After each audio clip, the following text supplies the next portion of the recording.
తాకట్టులో ఉన్న బంగారాన్ని విడిపించి ఆ రోజున్న మార్కెట్ ధర కట్టి మిగిలిన డబ్బును మీకు అందిస్తుంది కొమ్మూరి గోల్డ్. నమస్తే, వెల్కమ్ టు అవర్ ఛానల్. ఎట్టకేలకు ధృవిక్రమ్ అయితే ఒక క్లారిఫికేషన్ వచ్చేసింది. అనుపమ పరమేశ్వరన్ అలాగే ధృవిక్రమ్ ఇద్దరు గురించి వచ్చినటువంటి బ్రేకప్ లో ఇప్పటి వరకు అఫీషియల్ గా ఎలాంటి కూడా న్యూస్ అనేది బయటికి రాలేదు. ఇద్దరు కూడా ఎక్కడ కూడా చెప్పినట్టు లేదు. ఇక్కడ అనుపమ చూస్తే అంటే ఇండైరెక్ట్ గా మాట్లాడుతున్నటువంటి మాటలే బ్రేకప్ గురించి చెప్పినటువంటి క్లారిఫికేషన్. అలాగే తన తండ్రి పేరును ప్రస్తావించి అపరిచితుడు అనేటువంటి మూవీ పేరుతో పోల్చడం ద్వారా అందరికీ కూడా క్లియర్ క్రిస్టల్ గా అర్థమైపోయింది. తను బ్రేకప్ చెప్పుకుంది ఎవరో కాదు, అది ధృవిక్రమే అని. అండ్ ఇది కూడా ఇండస్ట్రీలో ఉన్నటువంటి టాక్ రూమర్సే కాదు, it is the truth and real అన్నట్టు. ఇప్పుడు ధృవిక్రమ్ ఏం చెప్పాడు అనేది గురించి చూసుకుంటే, ధృవిక్రమ్ గురించి మనందరికీ తెలిసిందే. తనకంటూ తనదైన స్టైల్లో ఎదిగినటువంటి ఒక వ్యక్తి. సో రిలేషన్షిప్ లోకి వచ్చినటువంటి 2 ఏళ్ల తర్వాత తన తండ్రి 3 నెలలకి పెళ్లి చేయాలి అంటూ చెప్పినటువంటి వ్యాఖ్యలపై నేను షాక్ అయ్యాను అంటూ అనుపమ ఇంటర్వ్యూలో చెప్పినటువంటి వార్తలు మనం విన్నాము.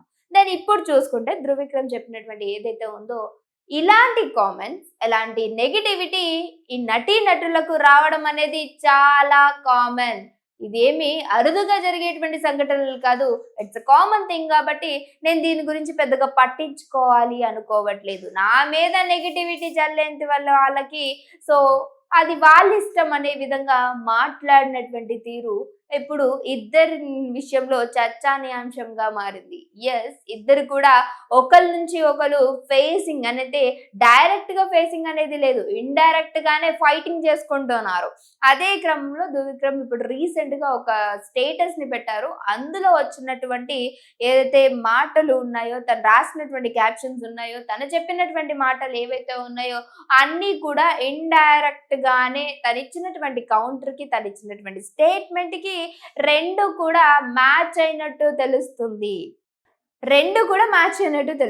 అందులో ఏం రాసుకొచ్చాడు, తన వ్యక్తిగత జీవితంలో ఇలాంటి నెగిటివిటీ అనేది కామన్.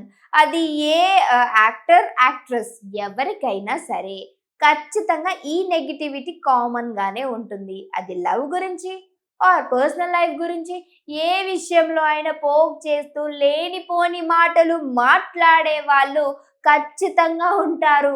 అదే ఇండస్ట్రీలో ఫేస్ చేసేటట్టు ఓ పెద్ద ప్రాబ్లం. ఇది నేనేం పెద్దగా పట్టించుకోవాలి అనుకోవట్లేదు. నా మీద వచ్చినటువంటి దుమ్ము దుమారం ఏదైతే ఉందో మళ్ళీ గాలొస్తే ఎగిరిపోతుంది. దీనికా ఇంత బాధపడాలి, దీనికా మీరు అడుగుతున్న వాటికి నేను స్పందించాలి అనే విధంగా ఘాటుగానే సమాధానం ఇచ్చారు సార్. అంటే ఇక్కడే మనం ఒకటి అర్థం చేసుకోవాలి, ఎస్ వీళ్ళిద్దరి మధ్య నిజంగానే లవ్ ఉన్నింది, దాన్ని అది నచ్చక ఇద్దరు విడిపోయినట్టు తెలుస్తుంది. అండ్ ఏదైతే తన పేద వచ్చినటువంటి ఒక సైకో అనేటువంటి పదం ఉందో, అపరిచితుడు, రోమియో, నచ్చినప్పుడు ఒకలాగా, నచ్చినప్పుడు ఒకలాగా, తనకు ఇష్టం ఉన్నప్పుడు ఒకలాగా, ఇష్టం లేనప్పుడు ఒకలాగా మాట్లాడే వ్యక్తితో నేను ఇప్పటి వరకు పంజరంలో బంధించినటువంటి చిలకలాగా ఉన్నాను, ఇప్పుడు నేను స్వేచ్ఛగా ఉన్నాను. అదే దానికి ఇచ్చినటువంటి కౌంటర్ ఏంటో తెలుసా, ఎవరి స్వేచ్ఛ వాళ్ళకు ఉంటుంది. ఎవరిని మనం అడ్డు చెప్పలేము, ఎవరి జీవితంలో మనం వెళ్ళి ఇన్వాల్వ్ అయ్యి మాట్లాడలేము అనేటువంటి వ్యాఖ్యలు కూడినటువంటి పెద్ద పెద్ద పదాలే వాడారు ఆయన. అంటే ఇప్పుడు ఇద్దరి మధ్య ఉన్నటువంటి బ్రేకప్ అఫీషియల్ గానే మనందరికీ చెప్పినట్టే కదా. అసలు వీళ్ళిద్దరి మధ్య ప్రేమ ఎక్కడి నుంచి స్టార్ట్ అయ్యింది, ఏ మూవీతో స్టార్ట్ అయిందనంటే, తమిళంలో మంచి హిట్స్ అందుకుంటున్నటువంటి అనుపమ చాలా తక్కువ సమయంలోనే మన తెలుగు ఇండస్ట్రీ మొత్తం అభిమానులను సంపాదించుకుంది. వీళ్ళిద్దరూ మంచి నటీనటులుగా వెతుకుతున్నటువంటి కాలంలో బైసన్ అనేటువంటి మూవీలో ఇద్దరు కూడా హీరో హీరోయిన్స్ గా చేశారు. అప్పుడు స్టార్ట్ అయింది వాళ్ళ ప్రేమ ప్రయాణం.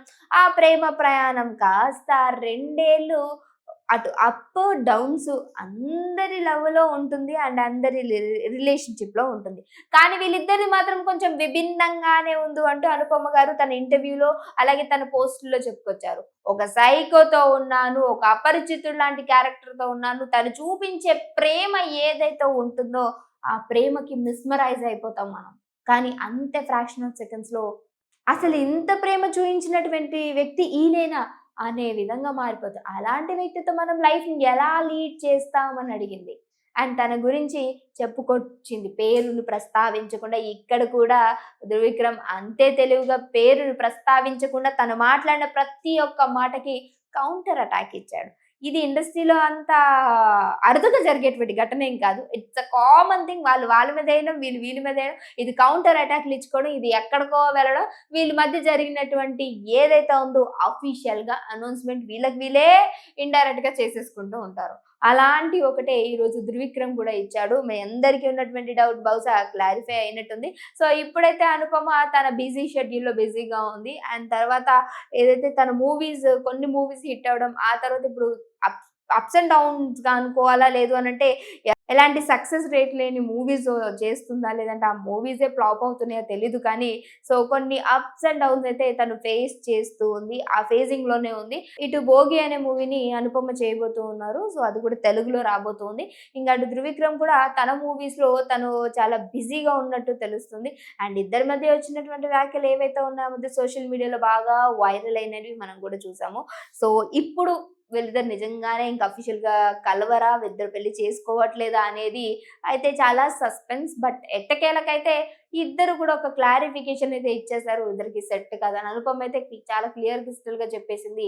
నో, మళ్ళీ నేను అలాంటి ఒక నరకంలోకి వెళ్ళాలనుకోవట్లేదు అంటూ కూడా తన స్టేట్మెంట్ పాస్ చేశారు. మన త్రివిక్రమ్ గురించి చూసుకుంటే దాదాపుగా కొన్ని నెలలుగా తను ఎలాంటి పోస్ట్ అని చేయట్ల. అంటే సోషల్ మీడియా యాక్టివ్‌గా లేరు. ఇవన్నీ కూడా ఎప్పుడో పెట్టినటువంటి పోస్ట్‌లు. ఇప్పుడు ఏ ఒక్క పోస్ట్ కూడా తను యొక్క అఫీషియల్ పేజ్‌లో పెట్టడం లేదు.